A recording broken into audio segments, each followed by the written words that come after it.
pode extinguir o Espírito Santo. Vamos esquecer o relógio, fecha teus olhos, conecta com o trono da graça. Quando a presença do Senhor invade o santuário, a glória dele enche o templo. E quando a glória dele enche, como foi aprendido aqui na quinta-feira, vai tapando cada brecha que há na sua vida. Ele vai resolvendo cada problema que não foi resolvido. Ele vai fazendo o sobrenatural acontecer. Ele faz transformação acontecer na tua vida. Adore a Ele, adore como se fosse teu último segundo de vida. Aleluia! Diga, digno de louvor, Tu és santo, santo é o Senhor Deus poderoso. Tu és digno, Senhor. Tu és digno de louvor, Tu és digno de glória, Senhor. Senhor, se a Tua presença não estivesse aqui, nós não teríamos chegado até esse lugar. Nós só viemos aqui por causa da Tua glória. Senhor, seja mais uma vez misericordioso com a Tua igreja. Fala, Senhor, Deus, nessa noite aos nossos corações. E seja fazendo aquilo que só Tu podes fazer, Senhor. Deus, nós não podemos fazer nada, Senhor. Deus, que nessa noite a capa de religiosidade caia por terra, Senhor. Deus, que nós venhamos diante de Ti, Senhor, Deus, da forma, Deus, que Tu nos criaste, Senhor, sem máscaras, e que nós venhamos nessa noite a ser libertos, que nós venhamos a ser trabalhados pela Tua palavra, e que o Espírito Santo traga libertação, em nome de Jesus. Aplauda o Senhor nessa noite. Glória ao nome dEle. Ele é digno, Ele é lindo, Ele é maravilhoso. Quando a gente adora Ele, a gente simplesmente está devolvendo o fôlego de vida que Ele já nos deu, para adorá-lo, para dizer que Ele é maravilhoso. Isso não é religiosidade, isso não é repetição, isso é estilo de vida. A adoração tem que ser quando você sai daqui até domingo que vem. Amém? Vamos para a palavra do Senhor. Eu quero, antes da leitura, eu queria nesse momento, que se tem algum visitante no nosso meio, que você levantasse a mão. Você é a primeira vez que chegou na igreja do avivamento. Esses irmãos que estão aqui do lado na parede, a irmã Isaura, o irmão Celso, vão entregar um papel para você com uma caneta. Tem 4 pessoas ali. Tem a último banco lá, André, a sua mãe. Irmã Sônia, muito feliz de ver a senhora aqui, tá? Eu conheci a irmã Sônia, não foi nas melhores circunstâncias, se nós falarmos de padrões humanos, mas de padrões espirituais, foi na melhor circunstância da vida do seu esposo, porque ele já nos aguarda ali na Canaã Celestial. Então foi um grande prazer conhecer a senhora, acompanhar um momento difícil da perda do seu esposo, mas Deus, Ele trouxe salvação. Eu tive o privilégio de estar junto acompanhando e conhecer parte da família naqueles dias, e o Senhor é fiel. Me alegrou muito quando o André, nosso guitarrista, né? Um dos nossos guitarristas aqui, a igreja viu que tem 2 guitarristas, olha que bênção. E o André falou para mim hoje de manhã: pastor, hoje a minha mãe vai estar aqui. Foram 2 bênçãos, né, André? E tem outra bênção que eu não vou contar, né? 4 rodas, né? Não vou contar. Deus é fiel. E eu quero, nesse momento, vamos abrir a palavra do Senhor.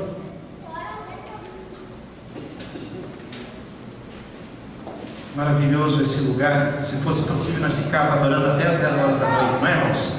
Quantos aqui querem ficar até as 10 horas da noite adorando? Levanta a mão. Ó, vou lembrar disso, vamos ver daqui a pouco. Abra a palavra do Senhor em 2 Reis. As crianças vão para lá, vão ficar aqui? Ah, vão para lá. 2 Reis, 12º livro da Bíblia, irmãos. Lá entre 1 e 2 Samuel, depois de 1 e 2 Crônicas, antes de 1 e 2 Samuel, está lá 2 Reis. Capítulo 5. Todos acharam? Quero agradecer a Deus por mais essa grande oportunidade. Eu não levo isso, eu não subestimo, eu não diminuo a importância e o privilégio de poder estar aqui nessa tribuna. Agradeço ao nosso pastor Uziel, por me confiar esses próximos 90 minutos de ministração para trazer a palavra do Senhor. Amém, irmãos. Escutei 3 améns. Amém. Amém. Capítulo 5 de 2 Reis, todos acharam? Amém. Nós vamos ler do 1º até o 14º versículo, tá bom? Naamã, comandante do exército do rei da Síria, era grande homem diante do seu Senhor e de muito conceito, porque por ele o Senhor dera vitória à Síria. Era ele herói da guerra, porém leproso. Saíram tropas da Síria e da terra de Israel, levaram cativo uma menina que ficou ao serviço da mulher de Naamã. Disse ela à sua senhora: tomara o meu senhor estivesse diante do profeta que está em Samaria, ele o restauraria da sua lepra. Então foi Naamã e disse ao seu senhor: assim e assim falou a jovem que é da terra de Israel. Respondeu o rei da Síria: vai, anda, e enviarei uma carta ao rei de Israel. Ele partiu e levou consigo 10 talentos de prata, 6.000 ciclos de ouro e 10 vestes festivais. Levou também ao rei de Israel a carta que dizia: logo, em chegando a ti esta carta, saberás que eu te enviei Naamã, meu servo, para que o cures da sua lepra. Tendo lido o rei de Israel a carta, rasgou as suas vestes e disse: acaso sou Deus com poder de tirar a vida ou dá-la, para que este envie a mim um homem para eu curá-lo de sua lepra? Notai, pois, e vede que procura um pretexto para romper comigo. Ouvindo, porém, Eliseu, o homem de Deus, que o rei de Israel rasgara as suas vestes, mandou dizer ao rei: por que rasgaste as tuas vestes? Deixa-o vir a mim, e saberá que há profeta em Israel. Veio, pois, Naamã com os seus cavalos e os seus carros, e parou à porta da casa de Eliseu. Então Eliseu lhe mandou um mensageiro, dizendo: vai, lava-te 7 vezes no Jordão, e a tua carne será restaurada, e ficarás limpo. Naamã, porém, muito se indignou, e se foi dizendo: pensava eu que ele sairia ter comigo, pois sairia de pé, invocaria o nome do Senhor seu Deus, moveria a mão sobre o lugar da lepra, e restauraria o leproso. Não são porventura Abana e Farpar, rios de Damasco, melhores do que todas as águas de Israel? Não poderiam lavar-me neles e ficar limpo? E voltou-se e se foi com indignação. Então se chegaram a ele os seus oficiais e lhe disseram: meu pai, se te houvesse dito o profeta alguma coisa difícil, acaso não a farias? Quanto mais, já que apenas te disse: lava-te e ficarás limpo. Então desceu Naamã e mergulhou no Jordão 7 vezes, consoante a palavra do homem de Deus, e a sua carne se tornou como a carne de uma criança, e ficou limpo. Glória a Deus. Se você quiser colocar a Bíblia no banco, se quiser abraçar a Bíblia, não tem problema, abrace a palavra do Senhor. Vamos estar orando nesse momento. Senhor, obrigado por mais uma oportunidade de estar aqui, Senhor. Eu peço a Deus que Tu venhas, como a última série que essa igreja passou, Senhor, onde aprendemos menos de mim, mais de Ti, Senhor.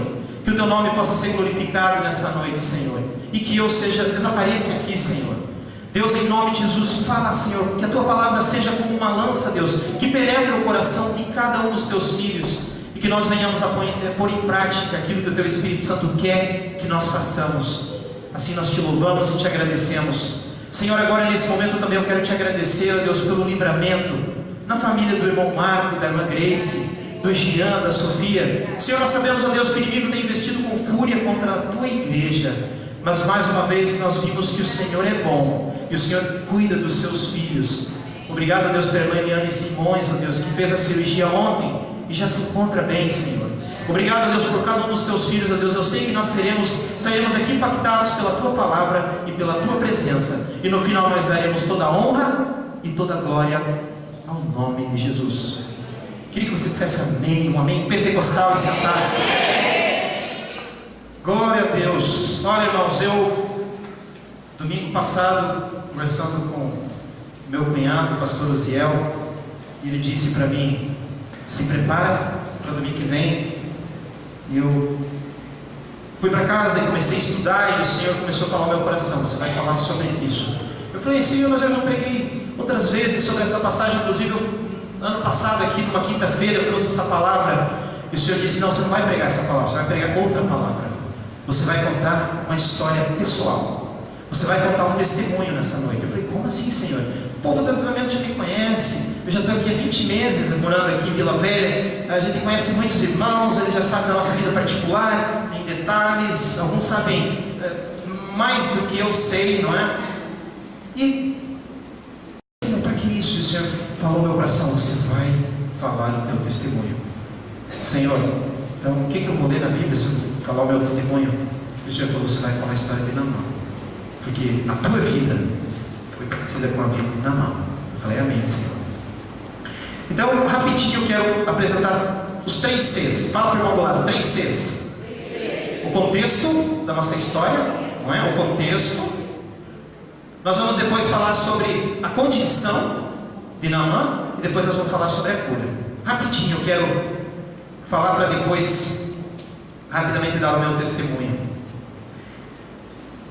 O famoso historiador Flávio Josefo viveu no 1º século após a morte de Jesus. Ele acredita que Naamã, não sou eu que acredito, ele acredita que Naamã foi soldado assírio que lançou uma lança que, eu vou dar uma explicação rápida para os irmãos. A palavra do Senhor diz que havia um rei de Israel chamado Acabe, um rei muito mau, e esse rei, ele foi o pior rei de Israel. Todos os outros reis depois dele serviu de base. Acabe ele serviu de base. Tal rei foi ruim, mas não foi nem perto de Acabe. E esse homem, quando ele se aliou com Josafá, um homem que buscava a presença de Deus, eles vão ter com Micaías, o profeta do Senhor. O profeta diz: olha, podem ir que o Senhor vai estar com vocês, tal. E eles chegam na batalha, e Acabe diz assim: Josafá, vai no carro real, porque Acabe sabia que os soldados assírios não iam tentar matar ele, iam tentar matar o rei. Sabe dessa passagem, né, irmãos? E a palavra do Senhor diz que Acabe se enfiou no meio da multidão, no meio dos soldados ali, dos rasos, né, irmão Marco? Daqueles cabos, eu não entendo nada de hierarquia militar. Só que a palavra do Senhor diz que um soldado pega a flecha e lança e entra no meio, trespassa no meio da armadura e mata Acabe. José disse que esse homem era Naamã.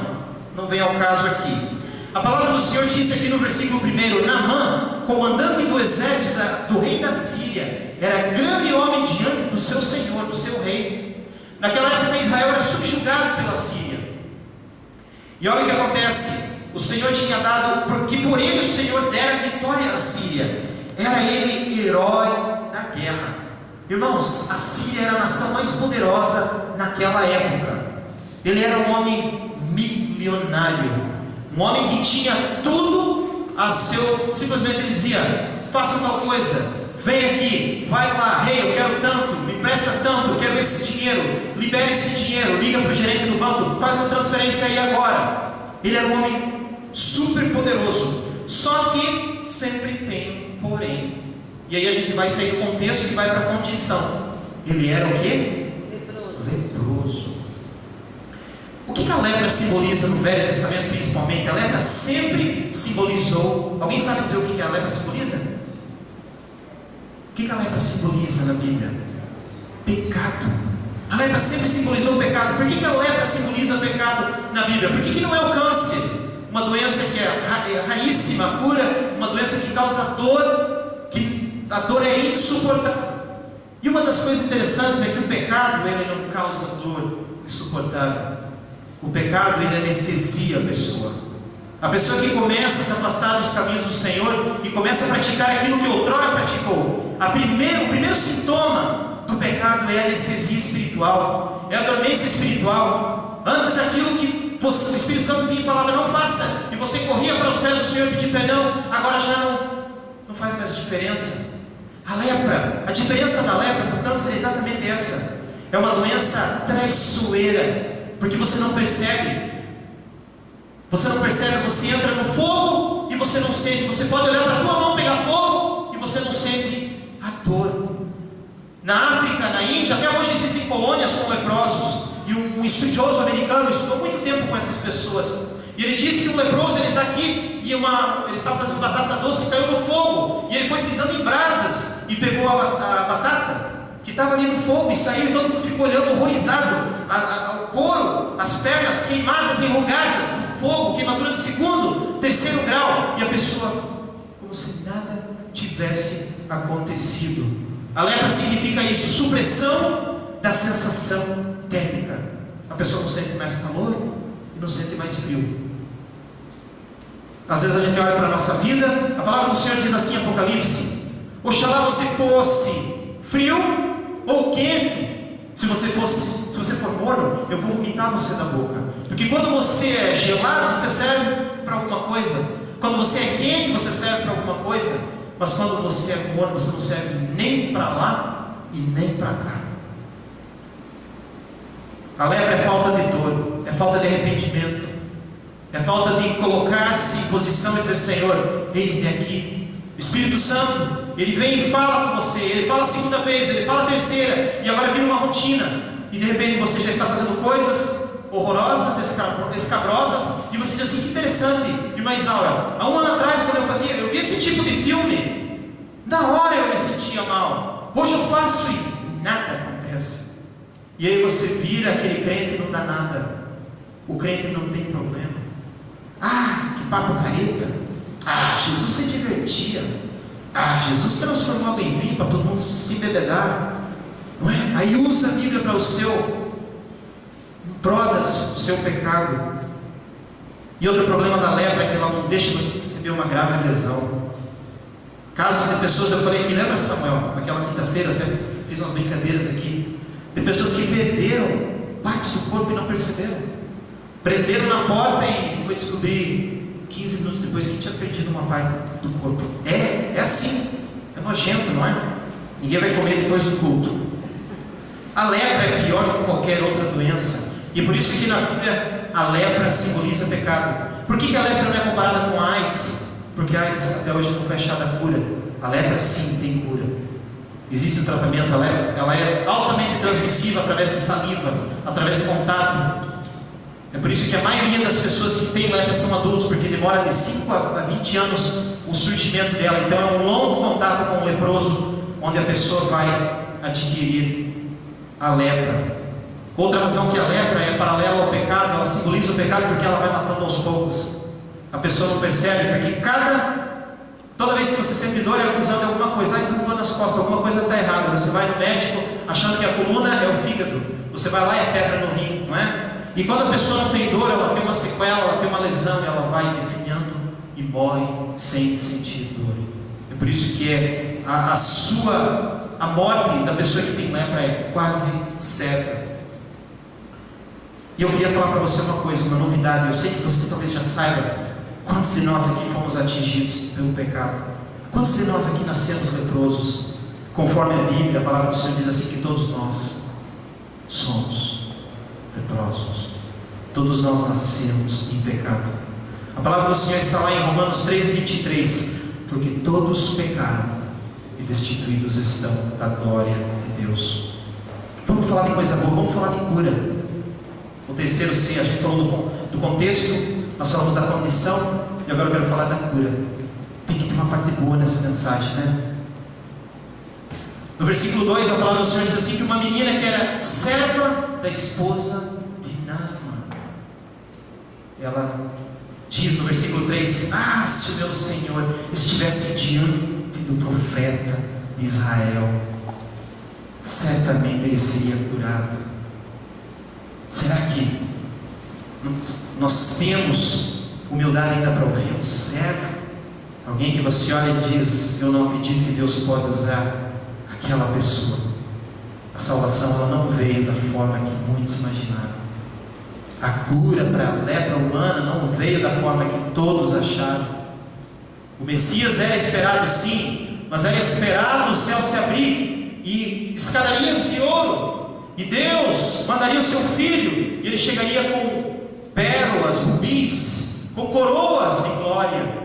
E ele falaria assim, nuvem, vai, e a nuvem iria, e se abriria uma cortina, e um arco-íris atrás.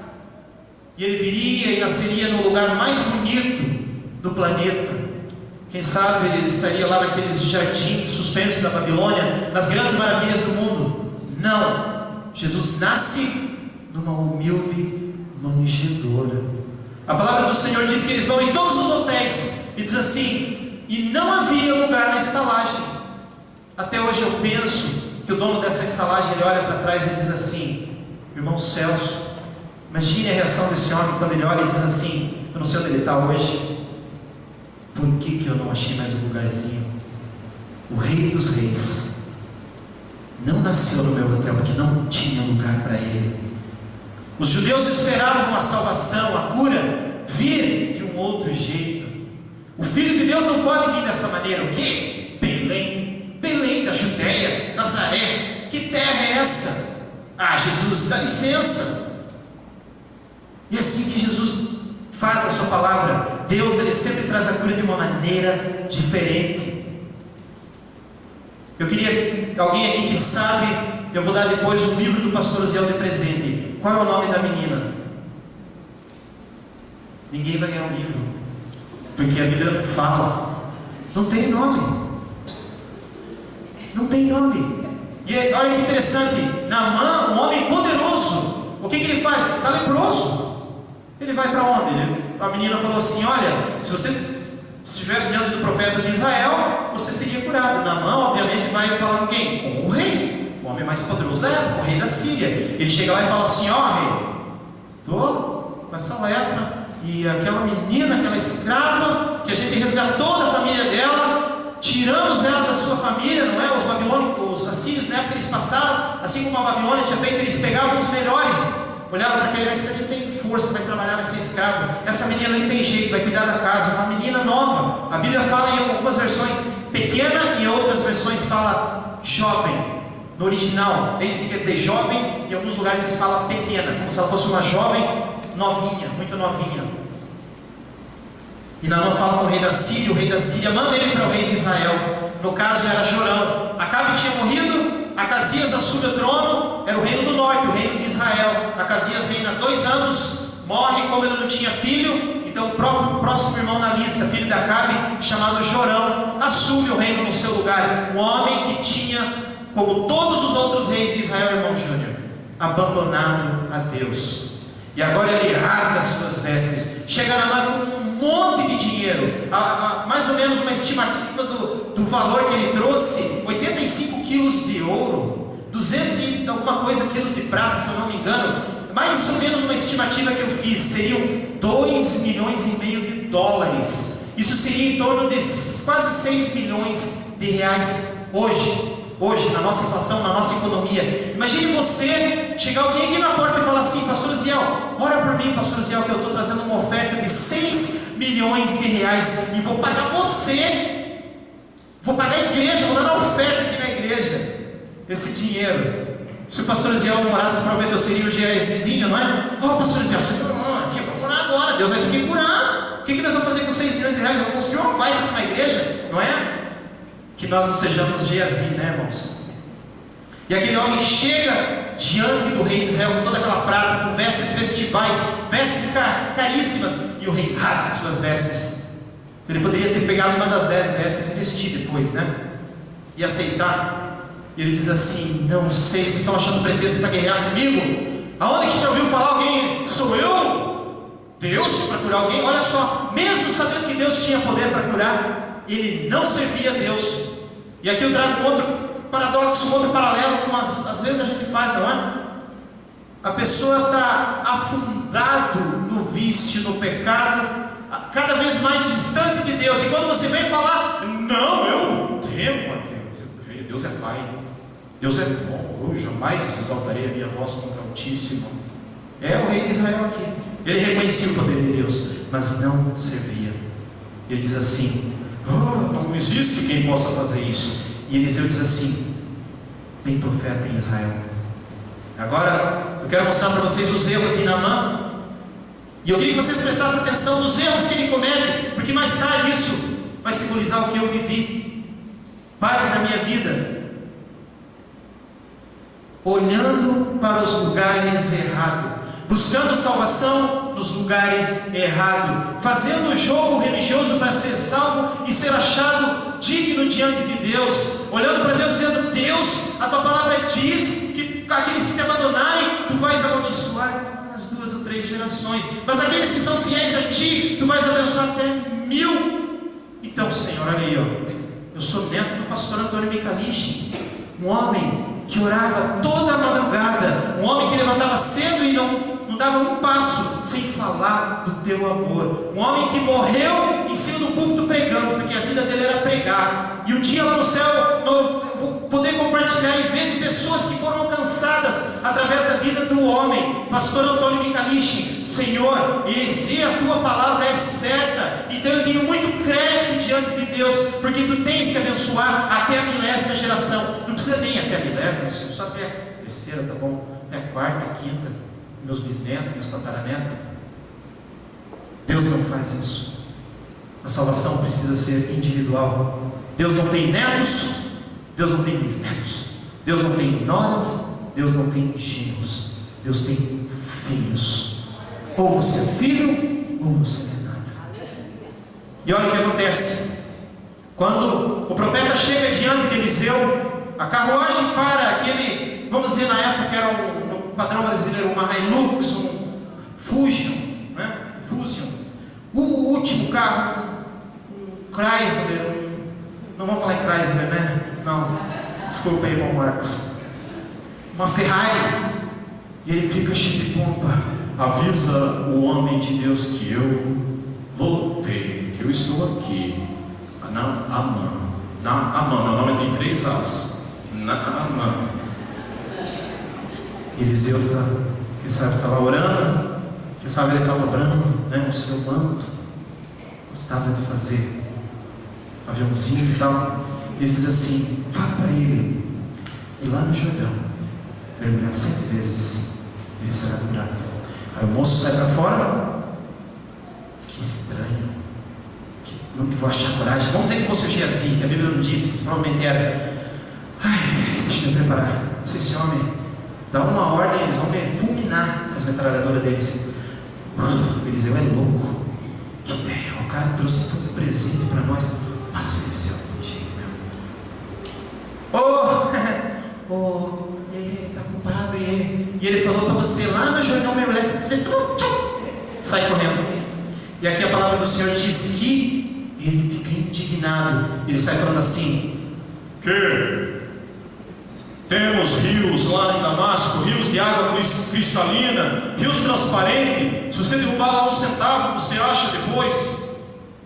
E agora ele manda eu mergulhar no Rio Jordão, que é um rio sujo. Isso não tem jeito, não quero fazer isso não.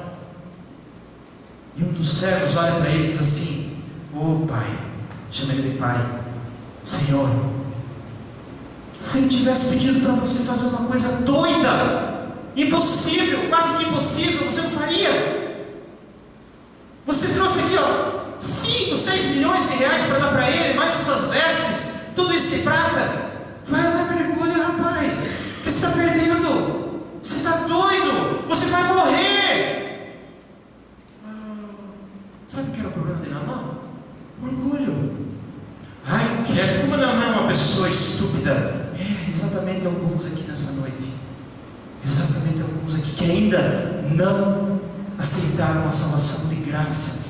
Sabe o que eu fui? Por 10 anos da minha vida eu fui, no bom sentido da palavra, irmãos, não se ofendam, eu fui uma pessoa estúpida, tentando pagar o preço, tentando juntar moeda para comprar minha salvação, tentando angariar crédito diante de Deus, entrando na nova cultura secularista que diz assim: faça o máximo de bom que você conseguir. Quando você chegar no processo, vai ter um monte de pecado te esperando. Aí Deus vai pegar e vai colocar na balança aqui os pecados, e desse lado aqui as coisas boas que você fez, e aqui no meio as intenções, porque essa intenção que caracteriza as nossas obras. Eu pequei aqui, mas eu queria acertar. Aqui a senhora, isso aqui é pecado, quando como com pecado, tal. E o Senhor fala: você vai tentar equilibrar a balança? Boa sorte. Para chegar diante de Deus precisa ser perfeito. Cansado de ver testemunhos familiares, cansado de ver escândalos. Com meus 15 anos eu pulei fora da igreja. Eu nunca mais queria saber de igreja. Eu ia na igreja quando meu pai me obrigava. E quando eu tinha que ficar na escola dominical, 30 minutos de oração, eu ficava babando na cadeira dormindo. Depois levantava, ficava falando aquelas coisas, eu não entendia nada. Eu ia para casa e sabia que 7 horas tinha que estar pronto para vir de novo. E eu olhava aquilo e via as pessoas falando: porque Deus é bom, porque Deus muda. E quando eu ia para casa, eu via a traição do meu pai, eu via a falsidade no meu lar, eu via a família dividida, eu via meu tio deixando a minha tia, eu via meus primos, um a um, atingindo seus 14, seus 15, saindo da igreja, um a um. Eu ficava olhando: Senhor, eu também não acredito mais, é tudo balela. Nós somos família de pastor, família ministerial. Eu não acredito mais. E eu fui me desiludindo, fui tirando os olhos de Jesus. Com meus 16 anos, eu saí da igreja, comecei a me entregar aos vícios. Toda festa tinha que ser o que bebia mais. Eu nunca esqueço o dia que eu estava, tinha um bar muito badalado na minha cidade chamado Degraus. Eu nunca contei isso para ninguém. E eu vou naquele bar 2 horas da manhã. Estou lá bebendo, já estou mais para lá do que para cá. E o cantor daquela banda, estava lotado o bar, ele falou assim, os meninos falaram assim: o Niro é um muito bom cantor. Os meus amigos falaram: você é muito bom cantor, duvido que você tem coragem de falar para aquele cara lá que você vai cantar no lugar dele. Aí eu fui lá, estava meio chucro, né? Vocês conhecem, né? O que é uma pessoa chucra? Cheguei lá e falei: moço, você não quer tomar uma aguinha, ir no banheiro? Eu posso ficar no seu lugar cantando para você. Mas o que você conhece, cara? Eu falei: ó, o que você fala? Eu conheço todas as músicas aí das bandas aí, nenhum deles, nenhum de nós, né? Nenhum de nós, Engenheiros do Havaí, Paralamas do Fusca e tal. Eu canto aqui, ó, para você. Ele falou: então tá, canta aqui. Ele me deu o microfone, eu comecei a cantar uma música do Engenheiros. Para ser sincero, não espero de você mais do que educação. E comecei a cantar e as pessoas começaram a gostar. E eu abri a camisa. Eu era magro na época, irmãos. Abri a camisa, já estava fazendo pose e não sei o que, meio embalado pelo álcool. E quando chegou no momento, eu cantei assim: para ser sincero, não espero que você me perdoe por ter perdido a calma, por ter vendido a alma ao. E eu falei: Senhor, o que eu estou fazendo aqui? E quando chegou na hora, eu pensei: os meus pais estão no 6º andar. Se eles ouvirem, eles vão reconhecer minha voz. E quando chegou nessa palavra, diabo, eu sussurrei, eu não tive coragem de cantar. E aí eu comecei a lembrar do filho pródigo, e eu comecei a entrar. Cigarro não era mais meu problema. Fumava 1 carteira e meia, bebia todas, sem graça.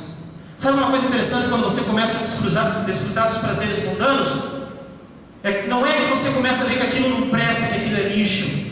O pior é quando você começa a ver que ninguém gosta de você. Quando você começa a ver que você não é bom para o diabo. O diabo olha para você: o que eu vou fazer nesse dia de crente? Eu não posso fazer nada. Eu só posso escravizar e humilhar e colocar ele com a cara no chão e dizer: Deus, dá uma olhada aqui no filho da irmã Ninfa, dá aqui uma olhada no filho do presbítero Aderbal, dá aqui uma olhada no neto do pastor Antônio Micalichi. Valeu a pena, Deus, dá uma olhada aqui, ó. Ele está comendo lodo, está comendo aqui, ó, restos. E aí um dia, andando com os meus amigos do trabalho, um dos meus melhores amigos diz: Niro, eu tenho que viajar para muito longe, eu tenho um presente para você. Eu falei: o que é? Lembra daquele negócio que a gente fumou aquele dia, que te doidou? Aqui ó, um tijolo para você, é todo seu. Eu falei assim: foi Deus que me mandou aqui. E aquele homem vai viajar. E eu não entendi, não sabia nem fazer aquele treco lá. Eu comecei a fumar. Aí eu falava: mãe, vou dar uma volta. À noite, saía do apartamento que nós morávamos e saía pela cidade, tentava enrolar aqui debaixo de um coqueiro, uma árvore, e fumava aquele negócio. E quanto mais eu fazia aquilo, mais nojo eu ficava, e mais para baixo eu ficava. E eu falava: Senhor, aquele Deus das promessas, será que existe? Aquele Deus, quando eu era pequenininho, que estava lá no banco, que minha mãe falava assim: Niro, você tem nome de missionário, você tem que honrar o teu nome. Senhor, eu não acredito, acho que não tem mais volta. Uma vez me chamaram para ir numa danceteria, e a gente saiu todos travados, todos bêbados. E quando chegamos naquele lugar, e ali tinha uma menina de programa, e aí começou, os meninos entravam e saíam. Agora é sua vez. Relaxa. E quando eu fui pensar, o Senhor falou assim comigo: se você entrar aí dentro, acabou, não tem mais volta. Mas a graça do Senhor, ela nos alcança em qualquer lugar. Sim, mas se você rejeita o Espírito Santo no dia aceitável, talvez ele nunca mais volte. Eu falei: Senhor, o que eu vou fazer? Todo mundo vai me chamar de frouxo. Eu falei: pessoal, eu preciso ir embora. Seu galinha, você é frouxo. Eu fui para casa envergonhado. Passou-se um tempo, mais ou menos 3 anos. Meus pais se separaram. Eu estava na época de me alistar para o quartel e eu fui para Curitiba. Fiquei mais 2 anos perdido. Ia na igreja de vez em quando para agradar minha mãe. Escutava aqueles sermões, ia para casa mais vazio do que eu tinha chegado. Nunca consegui encontrar. Eu falava: Senhor, eu estou tentando fazer um jogo. Eu fiquei 3 dias sem fumar já, Senhor, eu parei de beber, parei de olhar para as meninas. Agora eu estou ficando santificado. Então, Senhor, agora só pode me salvar. Se eu continuar nesse jeito, daqui a pouco eu já vou tentar merecer um batisminho. Mas nunca consegui encontrar. Eu queria fazer as coisas do meu jeito. Eu não queria olhar para dentro de mim. Eu achava que eu ia ser salvo dessa maneira.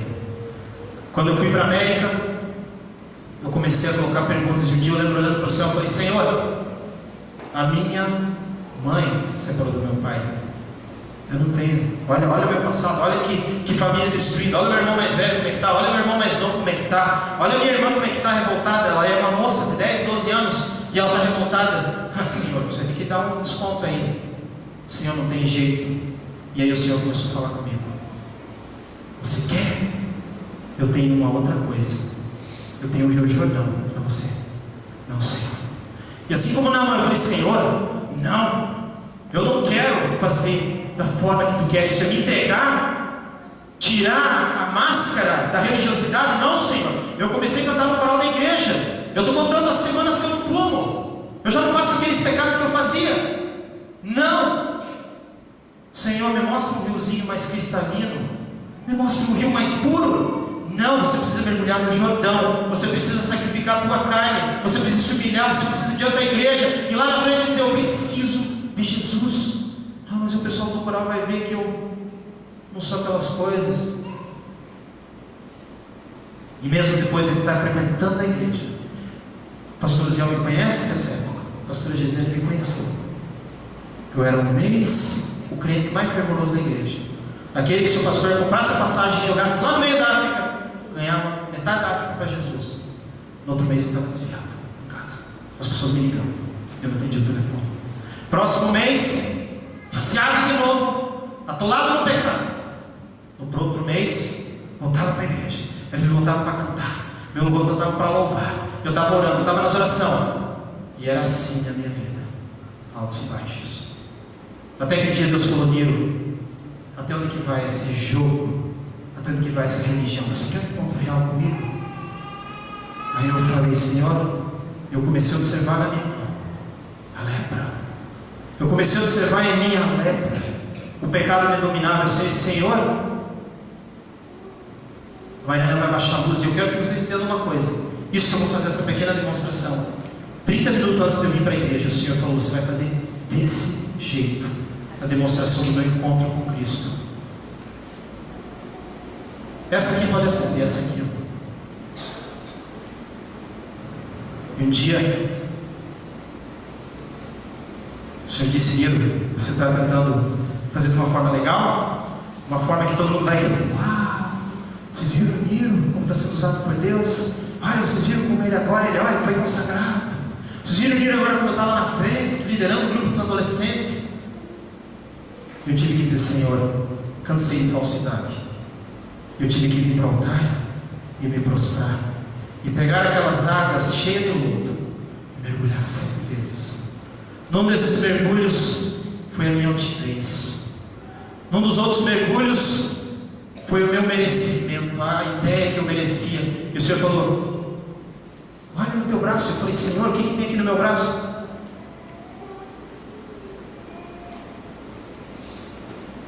Eu olhei no meu braço, pó branco. Eu comecei a ver a minha carne. Havia um problema. E o Senhor começou a me mostrar a lepra. Senhor, a religião está me matando. Senhor, a falsidade está me matando. Senhor, essa ideia de ficar olhando para o pecado de pastor está acabando comigo. Senhor, esse negócio de dizer que eu paguei o preço de ficar na igreja e não senti mais nada, não está fluindo. E o Senhor falou assim: não é para aquilo, você precisa mergulhar no Jordão. Eu falei: não, Senhor, a água é muito suja, muito barrenta. E eu falei: cadê Jesus? Nessa hora, Jesus, cadê você? Eu preciso ter um encontro, eu preciso ter a minha vida transformada. E de repente, de tanto ir na igreja, de tanto orar, o Senhor de certa forma foi aparecendo para mim. O próprio Senhor Jesus aparece para mim. E eu falei: Senhor, Jesus, que experiência sobrenatural. Eu tenho algo a te apresentar, Senhor. Espera, Senhor, não me julgues ainda, Senhor. Olha, eu quero mostrar algo para você, Senhor. Eu tenho aqui, ó. O pastor Antônio Micalichi já foi pastor fundador de várias igrejas. É o meu avô, né? Você sabe, né, Jesus? Aqui, Senhor. Aqui. Tá vendo? Outra coisa, Senhor. Eu tenho outra aqui, ó. A minha mãe, mesmo depois que meu pai abandonou ela, foi traída, ela não abandonou a tua presença, Senhor. Ela tem sido uma serva fiel. E outra coisa, existe uma coisa chamada intercessão, Jesus, que tu falou que nada vai romper, Senhor Deus, contra mim, nada vai me destruir. Eu estou protegido pelas orações dela, e as lágrimas dela são aqui, eu apresento como memorial diante de ti, Senhor. Espera, Senhor, tem outra coisa. Mesmo quando eu estava lá no mundão, lembra, Jesus, que eu tinha aquela namorada? Lembra que tinha aquela outra que queria ficar comigo? Eu falava: não, uma só. Eu não vou mentir para essa namorada, mesmo que eu estou em pecado, mas é só essa. Senhor, eu sei que não é muito, mas está aqui, Senhor, ó, que isso, um pouquinho de crédito, Jesus. Outra coisa, Senhor, lembra aquela vez que o pastor me ligou 3 horas da tarde, Senhor, e disse: Miro, o que você está fazendo? Eu preciso de alguém para arrumar os bancos da igreja, o congresso começa às 7 horas. Eu larguei o trabalho, quase fui mandado embora, Jesus. Corri lá para Silvé com os meus bancos, Senhor.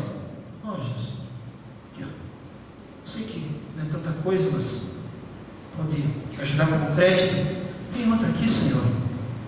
Meu pai, o homem dedicado à obra do Senhor, ele teve um probleminha, o inimigo está saindo da vida dele, mas ele dedicou muitos anos na tua presença aí. O Senhor não pode apagar a memória do meu pai, olhando para a minha situação. E último, eu estou fazendo o melhor. Eu sei que não é o suficiente. Eu estou tentando. Eu tenho tentado.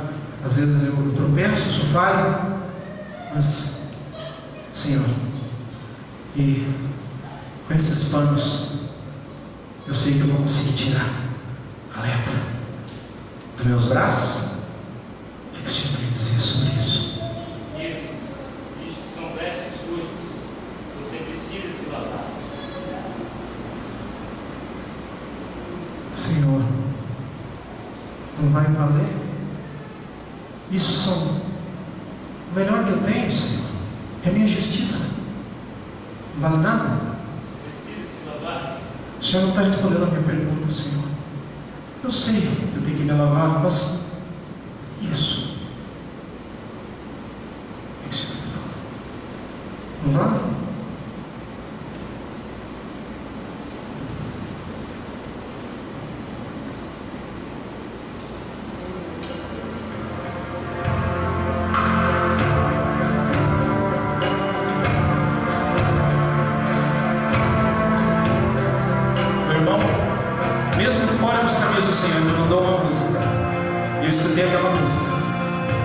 E eu vou cantar essa música aqui nesse momento. E foi a música que o Espírito Santo quebrou meu coração, começou a trazer transformação. Eu vou cantar para vocês essa música.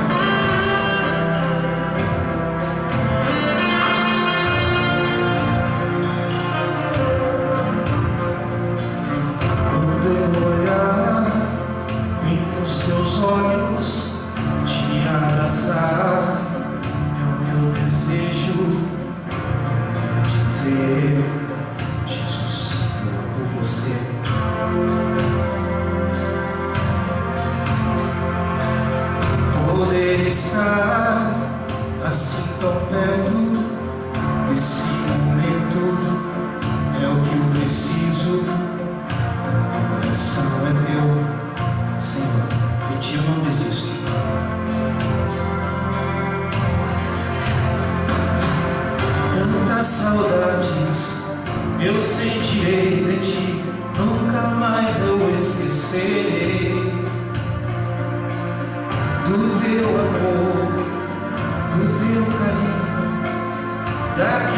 daquele homem tão lindo.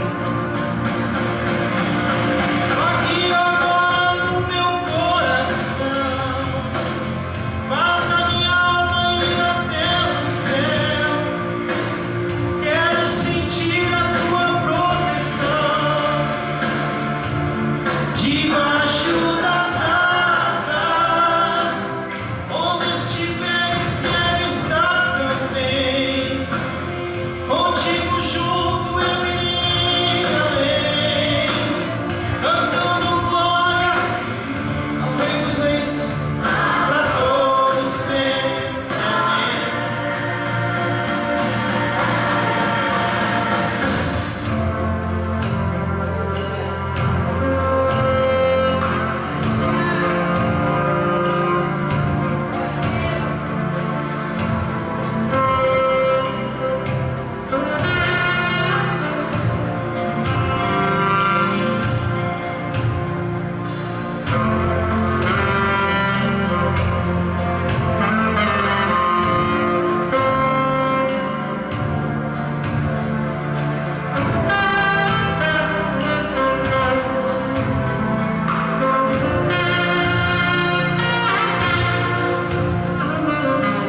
Quando eu olhar bem nos teus olhos, te abraçar, é o meu desejo de dizer: Jesus, eu amo você.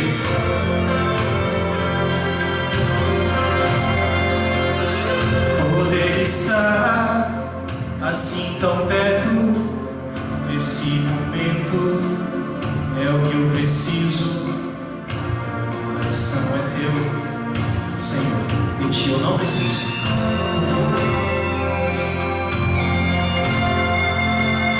Tanta saudade eu sentirei de ti, nunca mais eu esquecerei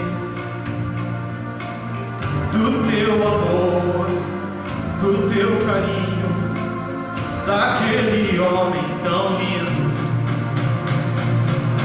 Toque agora no meu coração, faz a minha alma ir até o céu. Quero sentir a tua proteção debaixo das asas. Onde estiveres, quero estar também. Contigo junto eu irei além, cantando glória para o Rei dos Reis, pra todos sempre. Amém.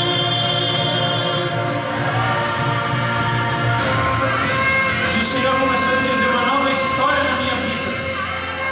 Quando eu larguei o nido que eu era, quando eu parei de olhar quem era o nome da minha família, e eu me prostrei diante desse Deus, tirei a minha máscara, tirei a religiosidade, tirei todos os créditos que eu achava que tinha, e eu me prostrei diante dele e falei: Senhor, eu preciso do teu perdão. Eu não quero mais tentar equilibrar a balança, Senhor. A tua palavra diz que lá no céu só vai entrar perfeitos, e não existe perfeição se não for através do teu sangue. E aí o Senhor escreveu uma nova história. Eu queria que a igreja se colocasse em pé nesse momento, e eu queria que os músicos estivessem aqui em cima. O irmão Elias, se puder me ajudar recolhendo. Eu sei que você está pensando o que ele está fazendo, o que ele fez. Eu falei para o irmão Caio, fazia 20 minutos para mim pegar, arrumar o Steve e vir para a igreja. O Espírito Santo falou para mim: você vai fazer assim. Eu vou mostrar para pessoas uma representação do que alguns precisam fazer aqui nessa noite. Alguns que têm vivido uma vida dupla, alguns que têm caminhado para a libertação, mas continuam com estimações do lado, alguns que ainda não têm a plenitude da minha presença, porque estão em processo de santificação, mas o coração está dividido. E eu não quero dividir. Você não pode agradar um Senhor. Se você servir a dois senhores, você vai agradar um e desagradar o outro. Aqui nessa igreja, como eu falei no começo, todos nós já pecamos, todos nós nascemos em pecado, e o único que era perfeito se entregou por nós. Eu queria nesse momento que você fechasse os seus olhos, e se tem alguém aqui que nessa noite Você está cansado de ir para a igreja, você está cansado de fazer aquilo que mandam você fazer para alcançar um crédito. Sabe o que aconteceu comigo? Eu parei de ter medo do inferno. Eu parei de ir para a igreja porque se Jesus voltar eu vou ficar. Sabe o que aconteceu comigo? Quando eu encontrei Jesus, eu recebi o abraço dele. Sabe, você abraça Jesus, nada mais na sua vida é igual ao abraço dele. Nada mais, sabe, você perde o medo, você perde, eu não quero mais saber de inferno, eu não estou mais servindo a Jesus por medo do inferno, eu sirvo a Ele porque Ele me ama, porque Ele morreu. Eu não vou, a próxima vez, amanhã eu vou entregar minha vida para Jesus, que hoje eu estou com vergonha. Ele, nu, com os braços abertos, foi pendurado num alto monte, chamado Gólgota, chamado Calvário, por mim e por você. Eu não vou ficar ofendido se você não vir aqui para frente, eu não vou ficar triste não. O que o Espírito Santo pediu para mim falar, eu falei. E se você é essa pessoa, você já está na igreja faz tempo, mas você sabe que o Espírito Santo quer fazer um novo concerto contigo, eu queria que você tivesse a coragem de sair do teu banco e vir aqui na frente, que nós vamos estar orando por você. Você está no meio de uma igreja que te ama, aqui tem pessoas que amam você, pecadores iguais a você, mas que entenderam esse mistério. E se você pensa, eu vou fazer amanhã, não, eu estou na igreja já faz muitos meses, todo mundo sabe, eu sou membro, eu sou dizimista, meu nome está lá naquela caixinha dos dízimos. Não é isso que o Senhor está falando. Quem sabe amanhã pode ser tarde demais.